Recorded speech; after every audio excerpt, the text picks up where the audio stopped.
1757 সালের 23শে জুন এই দিনে ভাগীরথী নদীর তীরে পলাশীর আম্রকাননে অবসান ঘটেছিল বাংলার শেষ স্বাধীন নবাব মির্জা মোহাম্মদ সিরাজউদ্দৌলার শাসনের। মাত্র 23 বছর বয়সে বাংলার মসনদে বসা এক তরুণ নবাবের পতন আর 3000 সৈন্যের ব্রিটিশ ইস্ট ইন্ডিয়া কোম্পানির কাছে নবাবের 50,000 সৈন্যের বিশাল বাহিনীর পরাজয়। আপাত দৃষ্টিতে এটি একটি সাধারণ সামরিক পরাজয় মনে হলেও প্রকৃত ইতিহাস বলে তা মুঠেও কোনো যুদ্ধ ছিল না। সেটি ছিল ক্ষমতার লোভ আর সুগভীর এক রাজনৈতিক ষড়যন্ত্রের চরম প্রহসন। 1756 সালে নবাব আলীবর্দী খানের মৃত্যুর পর সিরাজউদ্দৌলা যখন বাংলার শাসনভার হাতে নেন, তখন থেকেই রাজপ্রাসাদের অন্দরমহলে শুরু হয় চরম ক্ষমতার দ্বন্দ্ব।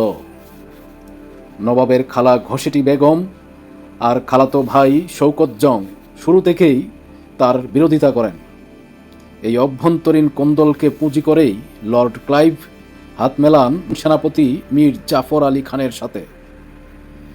মীর জাফরকে বাংলার পরবর্তী নবাব বানানোর প্রলোভন দেখিয়ে এবং ধনাঢ্য ব্যবসায়ী জগৎ শেঠ, উমিচাঁদ ও রায়দুর্লভের অর্থলিপ্সাকে কাজে লাগিয়ে গোপনে এক ঐতিহাসিক কুচক্রী চুক্তি স্বাক্ষর করে ব্রিটিশ ইস্ট ইন্ডিয়া কোম্পানি। 23শে জুন সকাল, কামানের গর্জনে কেঁপে ওঠে পলাশীর প্রান্তর।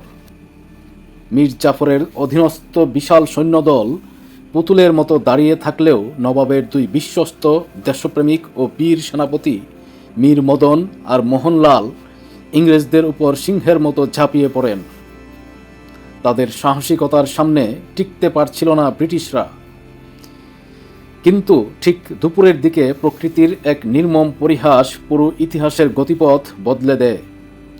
আকাশে নামে এক পশলা মুষলধারে বৃষ্টি। ইংরেজরা তাদের গোলাবারুদ ত্রিপল দিয়ে ঢেকে সাবধানে রাখলেও নবাব বাহিনীর অবহেলায় খোলা আকাশের নিচে থাকা সব বারুদ ভিজে সম্পূর্ণ অকেজো হয়ে যায়। ভিজে যাওয়া বারুদ নিয়েই লড়াই চালিয়ে যাচ্ছিলেন মীর মদন। কিন্তু হঠাৎ এক ব্রিটিশ কামানের গোলার আঘাতে যুদ্ধক্ষেত্রেই শহীদ হন এই বীর সেনাপতি। তার এই অকাল মৃত্যু তরুণ নবাব সিরাজউদ্দৌলাকে স্তব্ধ ও বিচলিত করে। অসহায় নবাব তখন প্রধান সেনাপতি মীর জাফরকে ডেকে পাঠান। পবিত্র কোরআন ছুঁয়ে শপথ নেয়ার কথা স্মরণ করিয়ে বাংলার স্বাধীনতা রক্ষার জন্য আকুতি জানান। কিন্তু মীর জাফরের মনে তখন কাজ করছিল মসনদের লোভ। সে নবাবকে যুদ্ধ স্থগিত রাখার ভুল পরামর্শ দেয় এবং গোপনে সেই বার্তা রবার্ট ক্লাইভের নিকট পাঠায়। নবাবের নির্দেশে সৈন্যরা যখন অস্ত্র নামিয়ে বিশ্রামে যাচ্ছিল, ঠিক তখনই পেছন থেকে কাপুরুষের মতো অতর্কিত হামলা চালায় ইংরেজরা। বিশ্বাসঘাতকতার এই চোরাবালিতে তলিয়ে যায় বাংলার স্বাধীনতা। যুদ্ধক্ষেত্র থেকে পালিয়ে মুর্শিদাবাদে গিয়েও শেষ রক্ষা হয়নি নবাবের। 2রা জুলাই মীর জাফরের পুত্র মিরনের আদেশে মুহাম্মদী বেগ নামের এক ঘাতকের তরবারি তরুণ নবাবের জীবন প্রদীপ নিভিয়ে দেয়।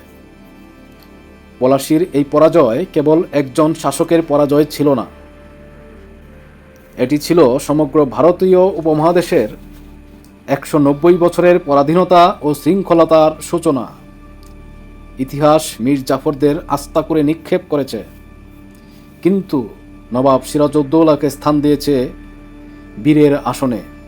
পলাশীর আম্রকানন আজ 250 বছর পরও আমাদের মনে করিয়ে দেয়, ঘরের শত্রু আর অভ্যন্তরীণ কোন্দল বাইরের যে কোনো শত্রুর চেয়েও অনেক বেশি বিপজ্জনক।